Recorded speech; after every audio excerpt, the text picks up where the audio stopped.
Okay, so this will be our last discussion in application of differential equations class. These two topics are the mixture problem, which is very common, specifically sa board exam, and then yung RL circuits, which is hindi ko pa siya na-encounter before sa mga exams.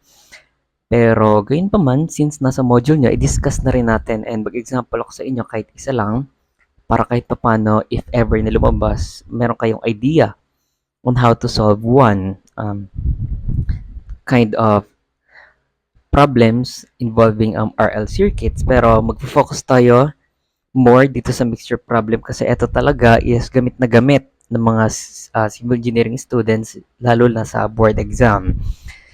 To start up, yung mixture problem class, from the name itself na mixture problem, bali ang nangyayari sa kanya, imagine niyo meron kayong tank or any container, for example, tubig, tapos meron na siyang salt already, yung tubig na yon hinahalo.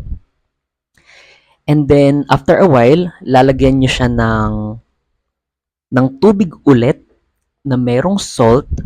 Ang tendency, syempre, kung initially, meron ng laman yung container nyo ng salt tsaka water na na-dissolve na, dadagdagan nyo pa siya ulit ng salt na merong water na magkaiba yung amount, definitely, magbabago yung amount ng salt na mapupunta doon sa container natin. Dito sa mixture problem, meron tayong two conditions. For the first condition is the application of variable separable if yung container nyo initially, meron siyang salt na nakalagay. Ayan. Tapos merong water. Dadagdagan nyo pa ulit ng mixture.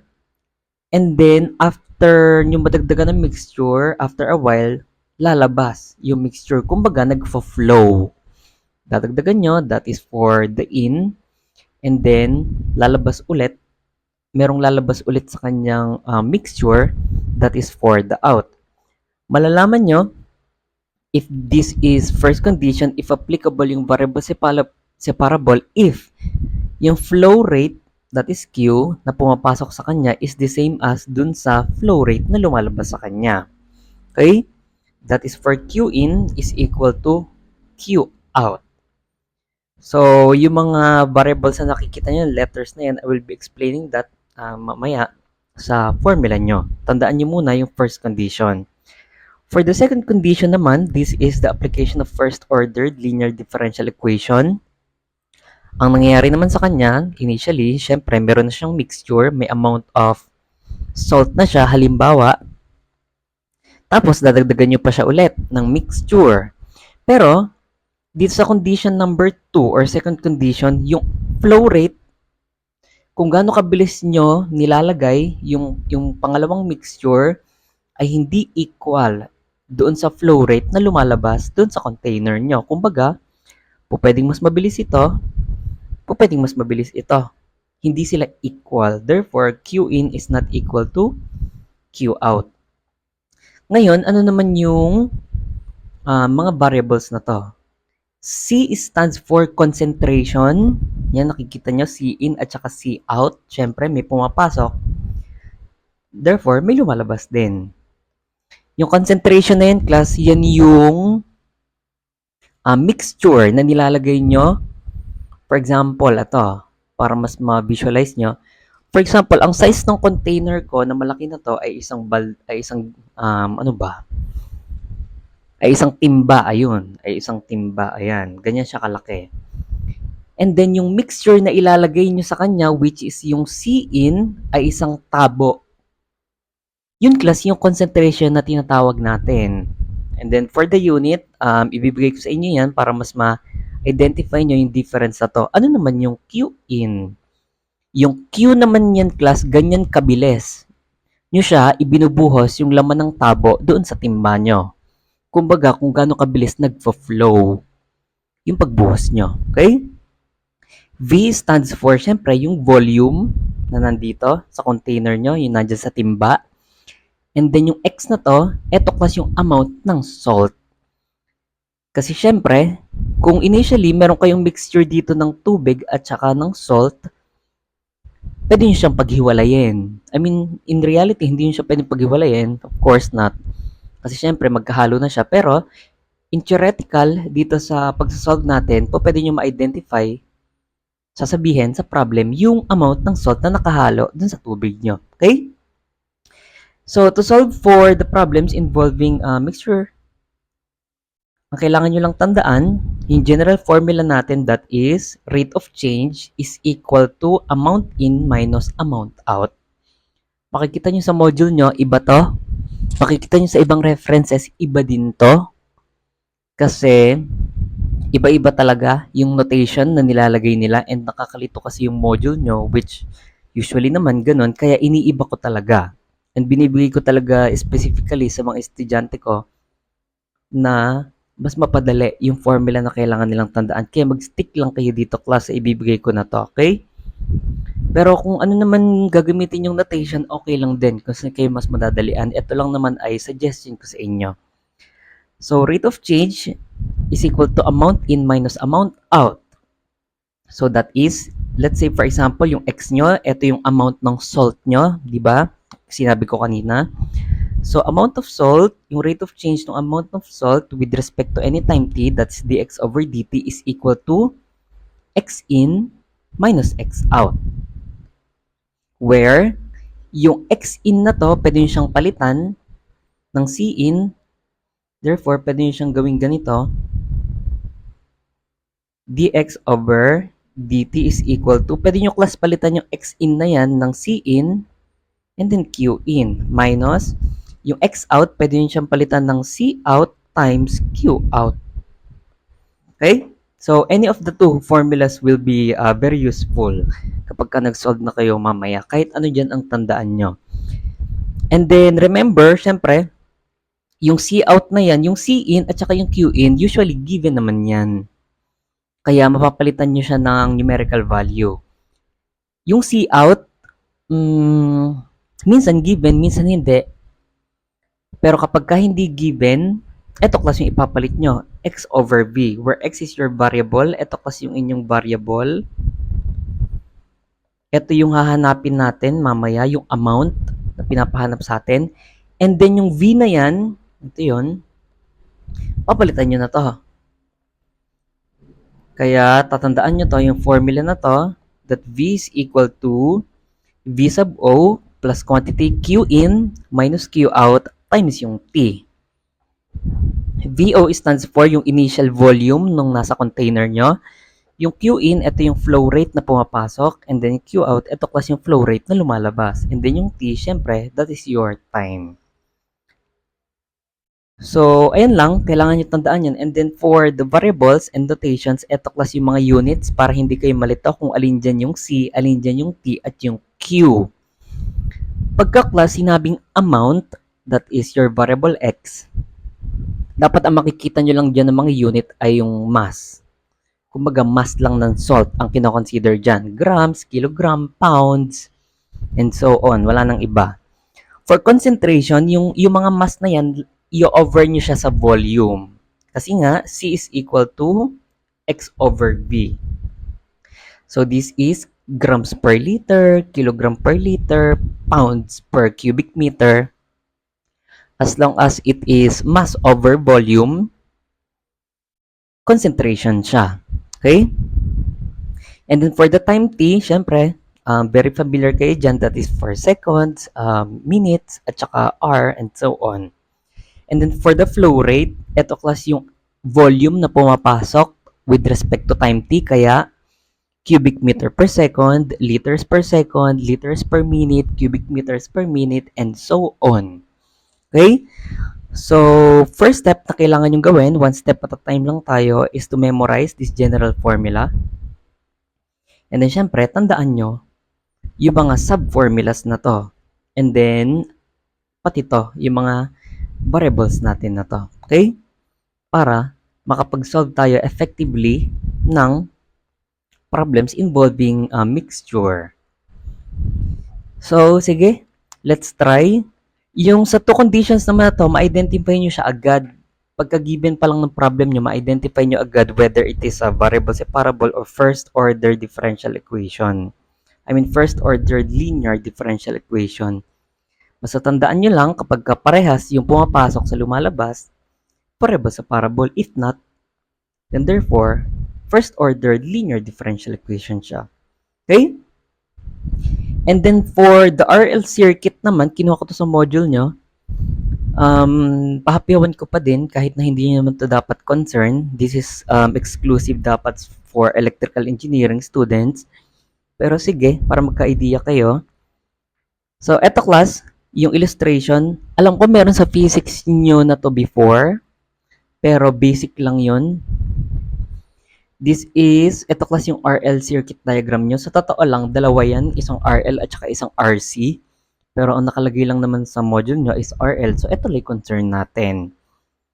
We will not be diving deeper into RC circuits. So, ito lang yung concern natin. To give an idea kung paano nangyayari kapag ka-RL circuit, ito yon. Ito class yung source nyo or power supply. Yung symbol na yan, magfo-flow. Yung current nyo or yung kuryente. This symbol stands for the switch. Pagka ganyan, naka-open. Dadaloy siya, pupunta siya class dito sa resistor. Ito class yung symbol ng resistor. Nagturo ako dati ng basic electrical engineering. So, familiar pa sa akin yung mga symbols na to. Yung resistor class, ang ginagawa niya, kapag ka-class malakas yung flow ng current para hindi masira yung mga electronics nyo or for example yung ilaw, kinokontrol niya yan. Yung flow ng current nyo. Kumbaga, pinapahina niya. And then after dumaan sa resistor, mababawasan na yung resistance niya. Dadalo yan dito sa inductor natin. Ito yung symbol ng inductor, yung L na yan. Ang ginagawa naman ang ginagawa ng resistor, kinokontrol niya yung flow ng current, kinoconvert niya into heat energy. And then pag dumaloy naman yan class dito sa inductor niya, ang ginagawa naman niya, kinoconvert naman niya yung current na nagpa-flow into magnetic field para yung fluctuations or yung pagbabago ng flow ng current nyo is maging steady pa din. Ulitin ko, pagka masyadong malakas yung flow ng current, ikokontrol yan ng resistor nyo, and then yung inductor naman, ang trabaho niyan, iniiwasan yan magkaroon ng fluctuations in the flow of current. Okay? Anyway, that's just an idea. Pero I want you to memorize this differential equation that E is equal to Ri plus L times derivative of I over derivative of T. E stands for the voltage source. Siyempre, in volts yan. Pagka volts yan, yung E yun. Dun class natin isa-substitute. And then R stands for the resistance. Alam ko na ituro to sa inyo sa physics. Ako ata nagturo din sa inyo or kung hindi man baka iba. R stands for resistance, that is in ohms. Ito class yung inyong symbol. I stands for the current. Ang unit niyan is ampere and then ang symbol ng ampere is A. Okay? And then lastly for L, that is inductance. Ito class yung sa inductor nyo. Ang unit niyan is henries. Kasi si Henry, yung nagpangalan dyan, kaya Henrys yung unit niya. Henrys, that is capital letter H. And kung kanina, dun sa mixture problem natin, both application of variable separable and first order linear differential equation, this time, this is only an application of first order linear differential equation.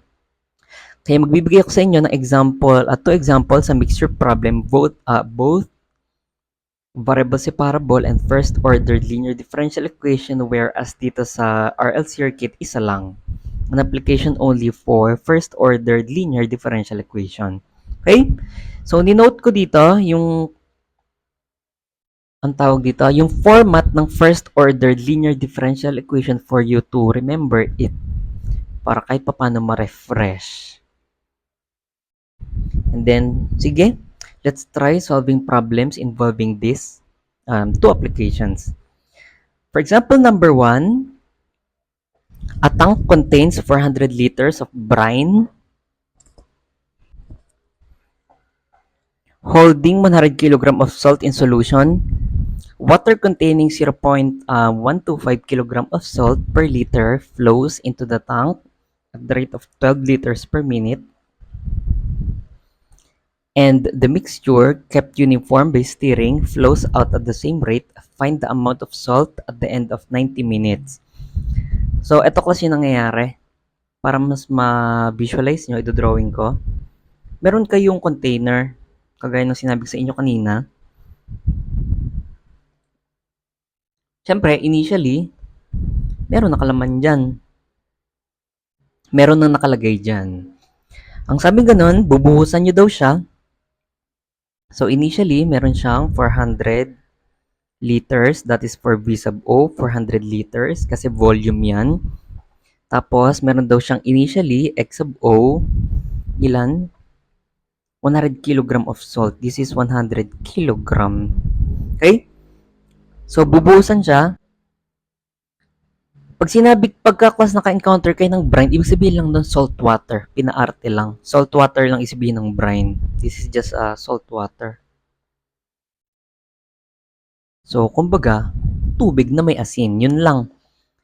Water containing 0.125 kg of salt per liter flows. So, syempre, may magfo-flow dyan.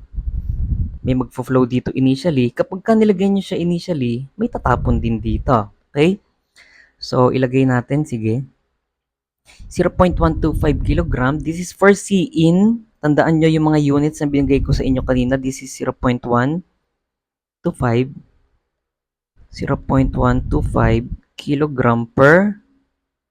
per liter. This is for C-in. And then for Q-in. For Q-in naman class, flows into the tank at the rate of 12 liters per minute. This is 12 liters per minute naman ito. Ayan.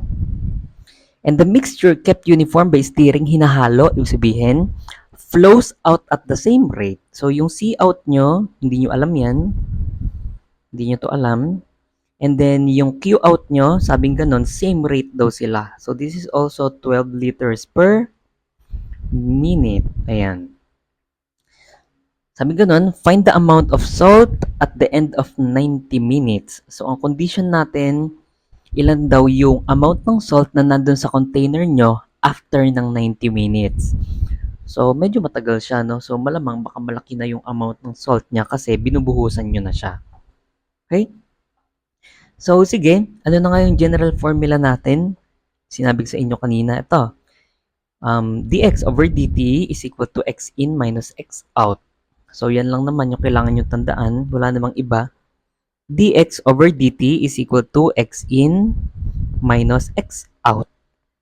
Substituting, palitan nyo yung x in at saka x out.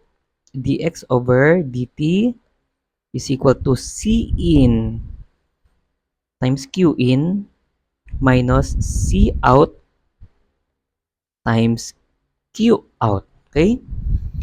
Yung C in at saka yung Q in, given na yan. Yung C out, alam nyo ang formula ng C out, that is X over V. And then yung formula ng V natin, which binigay ko kanina, that is V sub O plus quantity Q in minus Q out times T. So, substitute natin yung mga values. For V, that's equal to, ano yung V sub O nyo? 400 liters. This is 400 plus ano ang Q in nyo? Q in is equal to 12 liters per minute and then yung Q out is ganun din. So if this is 12 minus 12, tapos i-multiply nyo sa T, 0 na to. Definitely 0 na yan. Therefore, V is just 400. So substitute nyo dito. This is now equal to X. Variable yan. Kaya wala kayo substitute dyan. And then yung V nyo, that's equal to 400. Substitute nyo ulit dito. This is now dx over dt is equal to, ano yung C in nyo? Ano nang yung C in nyo? That is 0.125. This is 0.125. Check nyo kasi mga units if uniform, ha? Since pare-parehas yung kilogram, pare-parehas liter yan, pare-parehas minute, kahit hindi nyo na ilagay sa solution nyo. Kasi definitely magiging uniform yung mga units niyan. Pero pag kami na iba dyan, for example, yung second yung isa, minute yung isa, i-convert nyo na lang muna. Okay? Kaya kailangan nyo magbasa-basa ng mga conversions. I-convert nyo to lahat ng mga binigay ko na to. Convert nyo yung gram to kilogram, tapos kilogram to pounds, tapos yung cubic meter to liter, second to minute. So, paki-convert na lang, okay? And sa physics pa lang naman, tinuturo ko na yung conversion na ganyan. That is 0.125 kilogram times yung Q in nyo, that is 12, minus C out. Ang C out nyo, x over 400. Ito na yun. That is x over 400 times, ano yung Q out nyo? 12 ulit. Simplifying, you will get dx over dt is equal to, what is 0.125 times 12? Pwede na kayo mag-calcu, kaya pwede nyo input yan times 12. This is 1.5 minus 412. Simplify natin over 400. This is 0.03. 0.03x. Okay? So, walang t yan. Kasi definitely naging 0. So, obviously, equal yung Q in nyo sa Q out nyo. Therefore, this is an application of variable separable. Pero ang tanong, paano siya magiging variable separable? Ang technique dyan, kailangan ma-isolate nyo yung may x variable sa walang x variable, and then paghiwalayin nyo sila, yung dx at saka yung dt. So, ang nakikita ko ditong solution ay i-factor out nyo class yung 0.03 na yan. Kasi kapag ka-factor out nyo yan, matitira na lang dito ay x na lang. So, factor out, this is now dx over dt is equal to, so lagyan ko ito ng hati para di kayo malito. Dx over dt is equal to, factor out nyo, or rearrange muna natin 0.03x plus 1.5. Therefore, dx over dt is now equal to, factor out nyo class yung negative 0.03 times, this becomes x, and then, pagka finactor out nyo class yung 0.03, kinuha nyo yan sa 1.5. So, 1.5 divide negative 0.03. This is negative 50. Negative 50. Okay? So, interchanging or pagpalitin nyo class yung denominator nito, lipat nyo dito, and then, ito naman, ibaba nyo dito sa kabila, cross multiply. This is now equal to dx over quantity, x minus 50 is equal to negative 0.03 dt. Okay? You have two choices. Pwede nyo class i-apply yung ginagawa ko sa growth and decay, which is yung conventional method, or pwede nyo rin naman class solvein muna yung general solution niya. It's up to you. Pwede nyo na class gamitin to. Actually, pwede nyo itong gamitin and then integrate nyo na siya agad-agad. Or pwede nyo naman class solvein muna yung general solution niya. Bahala kayo.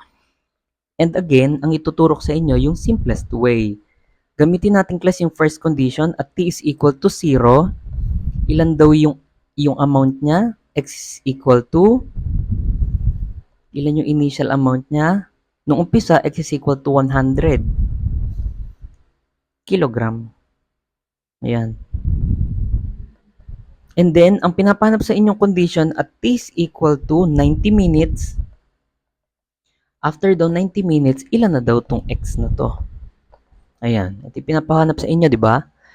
So, therefore, gamitin nyo kasi yung conditions natin na yan, yung initial at saka yung pinapahanap sa inyo para ma-solve natin yung amount at t is equal to 90 minutes. This now becomes, magiging ganito yan. Dx integral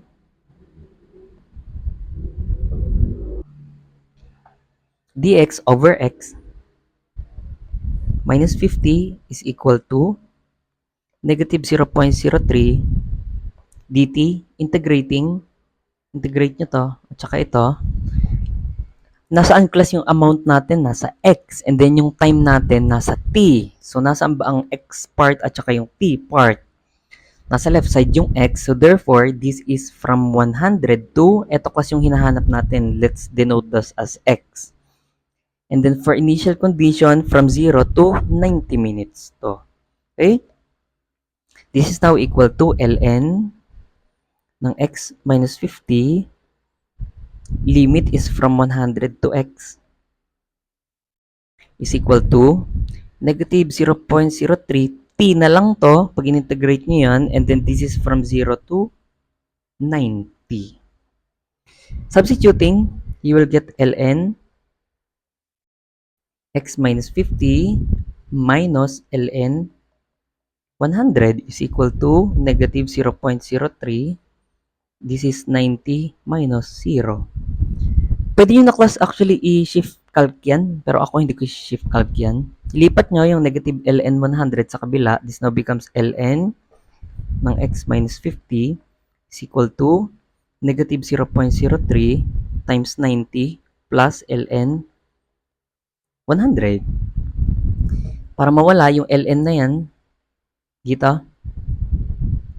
Pero simplify nyo muna to. Pwede nyo to i-simplify. This is ln ng x minus 50 is equal to, let's simplify that. This is negative 0.03 times 90 plus ln 100. This is 1.905. Para kung gusto niyo mas accurate, pwede niyo naman class i-retain na ganyan and then mamaya na kayo mag-calcu. Kaya 4 decimal places kinukuha ko para kahit paano malapit pa rin. Lagyan niyo ng base ng e, parehas to, para makancel yung ln na to. This is now equal to x minus 50 is equal to e raised to 1.9052. Lipat niyo yung 50 sa kabila. X is equal to e raised to 1.9052 plus 50. Therefore, x is equal to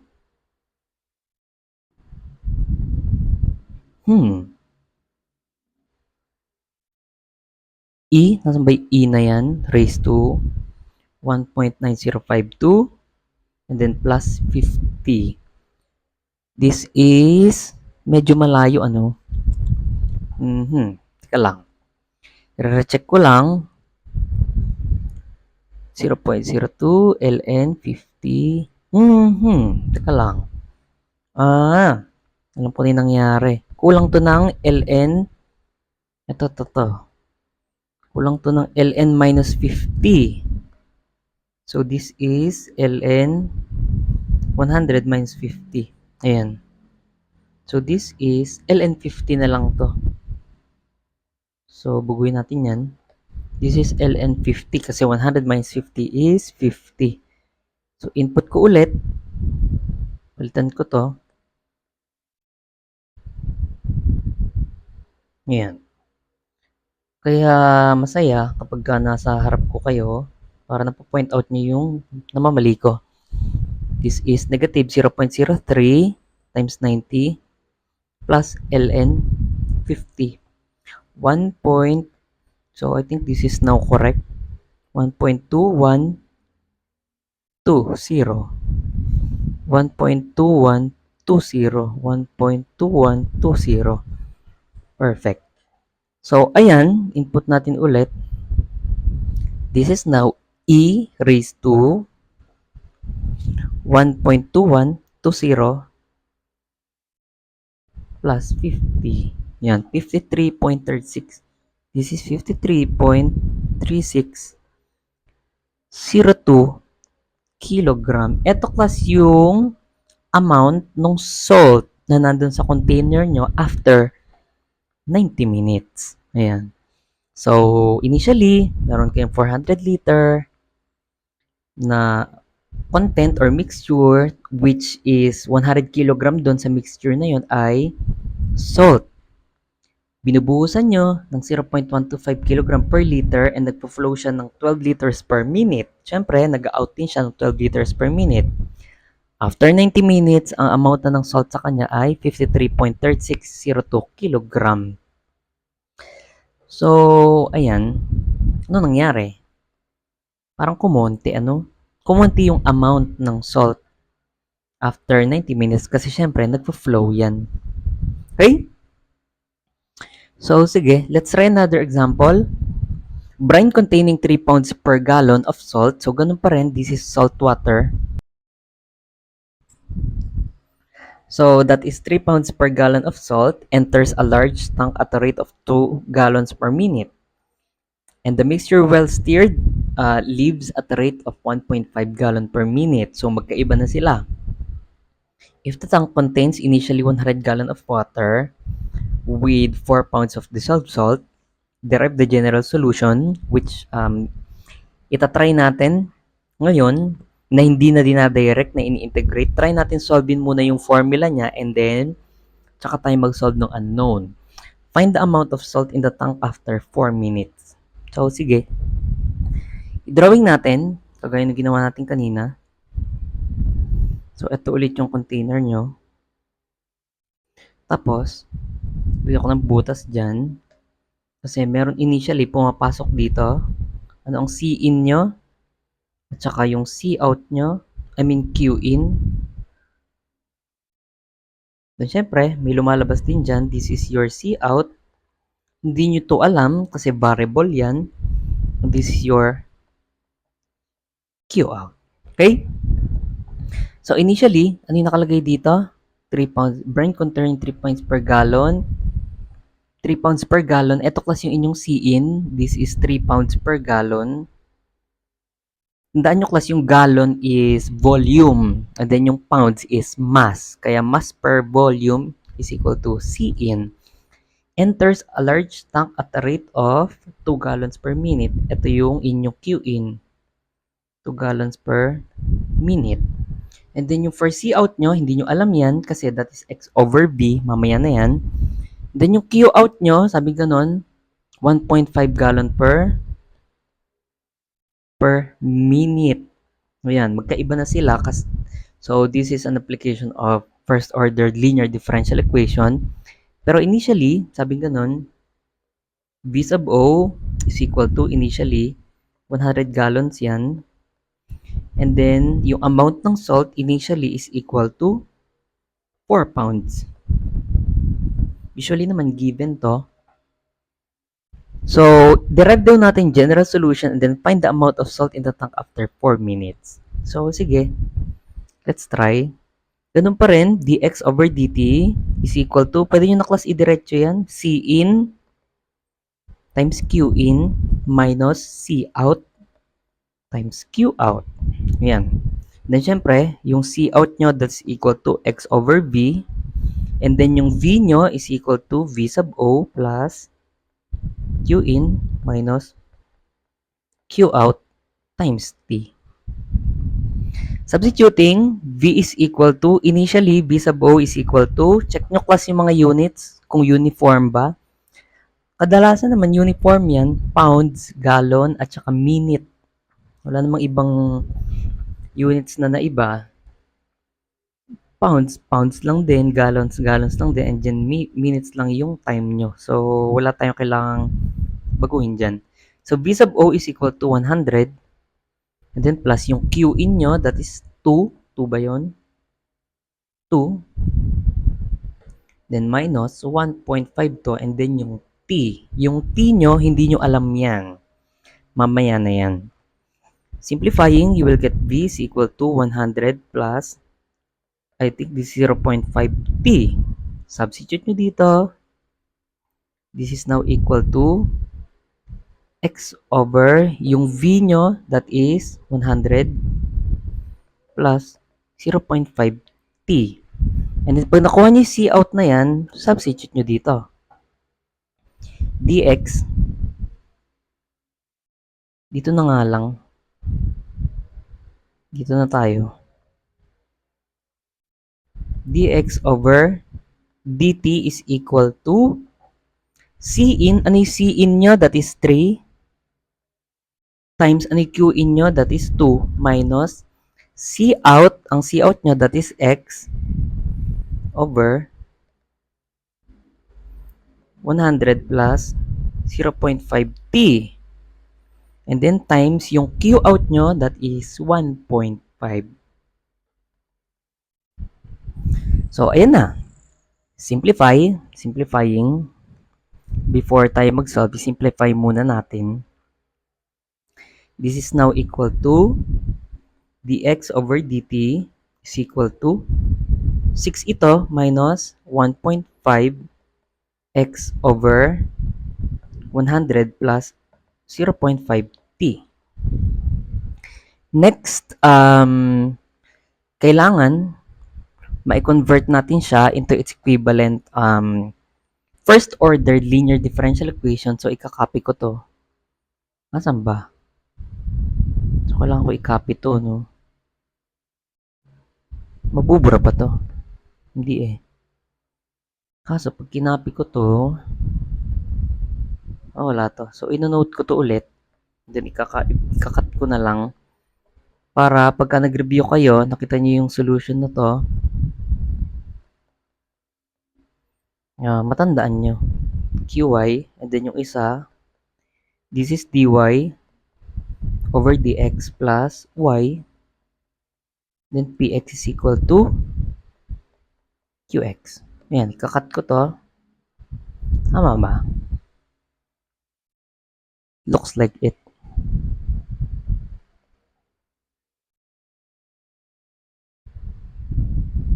Paste. Ayan. So, kailangan maging format na ganito yan. Para magawa nating format na ganyan yan, ilipat natin sa kabila ito. This is now equal to, therefore, dx over dt. Ilipat natin dito class yung may variable x. Magiging plus na yan. This is now 1.5 over 100 plus 0.5t times x and then equal to 6 na lang to. Therefore, eto class yung inyong qt. Saan ang qt nyo? Eto class yung inyong p of t and this is your q of t. Okay? So, natatandaan ba yung sa first order linear differential equation? I-identify natin kung ano yung p of y, pero in this case, t kasi yan, kaya p of t. Ang p of t nyo is equal to 1.5 over 100 plus 0.5t. And then yung q of t nyo is equal to 6 lang naman to. After that, ano yung gagawin kapag ka first order linear differential equation? Ang ginagawa natin class, sinosolve natin yung integrating factor. So, lagyan ko to ng hati. Yan. Sinosolve natin integrating factor, di ba? So, solve natin integrating factor. So, integrating factor is equal to e raised to integral ng p of t. So, paki-review ulit yung first order linear differential equation. P of t. Ayan. Pero kapag ka nilagay nyo class yung p of t na ganyan, na 1.5 over 100 plus 0.5t, baka maging complicated dyan. So, i-simplify muna natin. Para ma-simplify, gagawin ko, ano kailangan yung i-multiply dito sa 0.5t para maging 1 yan?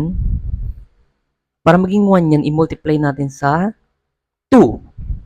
Diba? Pagka minultiply nyo yung 0.5 sa 2, 0.5 times 2 is 1. Para maging 1 na lang yan, multiply natin sa 2. By law of equality, kung ano ginawa sa denominator, ganun gagawin sa numerator. So, therefore, this is now equal to 1.5 times 2 is 3 over 200 plus t na lang to. So, eto ngayon yung panibagong p of t nyo. This is 3 over 200 plus t and then dt. Integrating factor is equal to e raised to 3 and then ln ng 200 plus t. Ilipat nyo yung 3 na yan, gawin nyo siyang exponent. This is now e raised to ln ng 200 plus t cube. Then cancel to. Therefore, integrating factor is now equal to 200 plus t na lang to cube. Okay? And then lastly, paano yung ginagawa? Derive the general solution. So wala pa tayo. Ang general solution ng first ordered linear differential equation, natatandaan nyo ba? X is equal to 1 over yung integrating factor. X is equal to integrating factor times integral ng Q. Q of y to, di ba? Pero in this case, Q of t, and then times integrating factor, and then syempre, dt. Pero dun sa ano nyo, dun sa may formula nyo dati sa first ordered linear differential equation, dy yan. Kasi x and y variable tayo, pero ngayon, x and t. Okay? Substituting, you will get x is equal to 1 over integrating factor, this is 200 plus t raised to 3. And then, integral ng, ano yung q of t nyo? 6. Integrating factor, that is 200 plus t cube, and then dt. Integrating, you'll get x is equal to 1 over 200 plus t cube. Integral na to, integrate nyo na. This is 6 times quantity 200 plus t. Magiging 4 na to, and then over 4. Correct. By general power formula, and then plus c.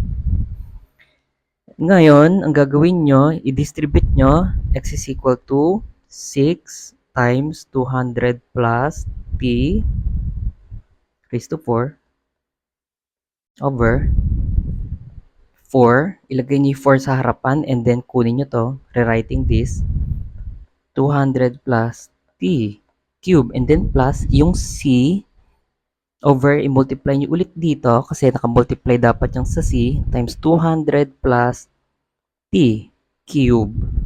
Okay? So, cancel to. Tsaka ito. Babawasan ng tatlo, isa na lang yan. And then ito, pwede natin i-reduce sa 2, magiging 3 na lang to. And then ito, magiging 2. Therefore, you will get x is equal to 3 over 2 ng 200 plus t plus c over 200 plus t cube. Ito class yung inyong general solution. This is your general solution. Ayan.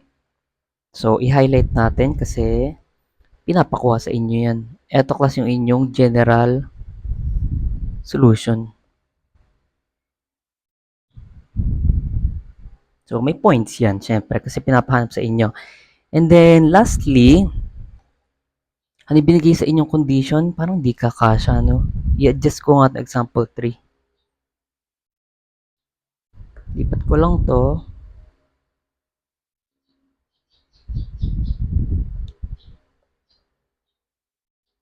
Dito ko na lang.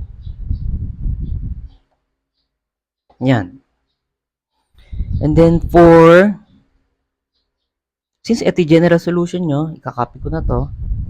Hindi ko isulat. Ayan na, ayan na yung formula nyo. I-apply na lang natin yung conditions nyo para masolve natin yung mga hinahanap. For initial condition, anong initial condition nyo? At t is equal to 0, ilan yung amount nyo initially?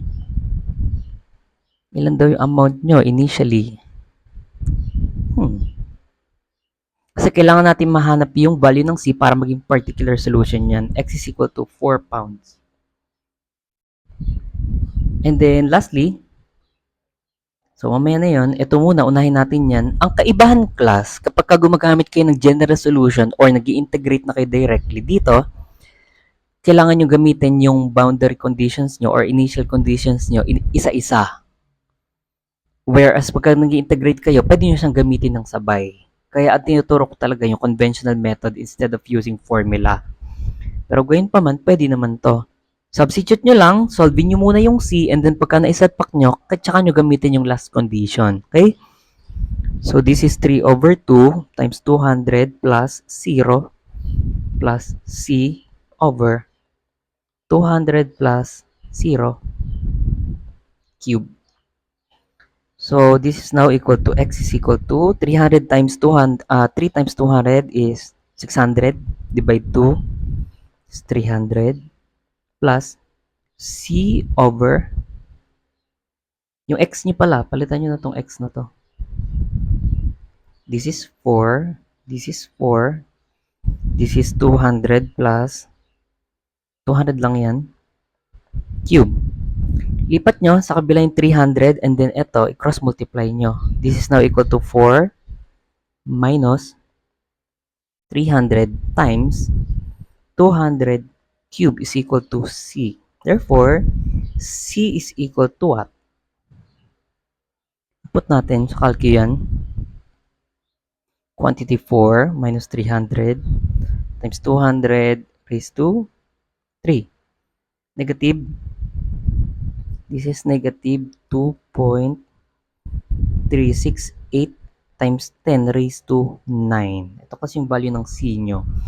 Pag nakuha nyo yung value ng c, isalpak nyo ulit dun sa general solution. By that, magiging particular solution na siya. So, pag pinahanap pa sa inyo sa problem, solve the general solution, then may points na kayo. Solve the particular solution, may points ulit kayo. Okay? Therefore, x is equal to 3 over 2 times 200 plus t plus negative 2.368 times 10 raised to 9, that's the value of c, over 200 plus t raised to 3. Ito kasi yung inyong particular solution. And then lastly, gagamitin natin yung last condition to solve for the unknown. Ang sabi dito, find the amount of salt in the tank after 4 minutes. Find the amount of salt in the tank after 4 minutes. If t is equal to 4 minutes, ano daw tong x na to? So, yan lang ibig sabihin yan. So, therefore, substitute natin sa particular solution, x is equal to 3 over 2 times 200 plus 4 plus negative 2.368 times 10 raised to 9 over 200 plus 4 cube. Therefore, x is equal to, input nyo sa mahiwagang calculator nyo, this is 3 over 2 times 200 plus 4 plus negative 2.368 times 10 raised to 9 over 200 plus 4 raised to 3. This is 27.0726. This is 27.0726. 26 pounds. So, ayan. I hope tama yan. So, mukha naman. So, na-identify ko naman if may mali akong nasa-solve. Ayan. So, ayan class yung amount after na salt after 4 minutes doon sa tank nyo where the flow rate na pumapasok is not equal to flow rate na lumalabas. This is an application of first order linear differential equation. Okay? So, ayan yung kaibahan ng dalawa na yan. Yung Q in at saka Q out equal variable separable. Pagka hindi, first order linear differential equation. Kaibahan din ng paggamit ng conventional method at saka formula, ayan din. Pagka conventional, pwede nyo siyang i-integrate agad-agad. Ilalagay nyo lang yung limits nyo at saka yung dalawang conditions. Pagka gumamit kayo ng formula, so, iisa-isahin nyo pa yung conditions nyo na yan. Pero, ginawa natin yun kasi ang pinapahanap sa atin is general solution. So, of course, we had to solve for the general solution. Kaya, nangyari yun. Okay? Para pagka inask sa problem, general solution or particular solution, alam nyo rin kunin. And for our last example, this is our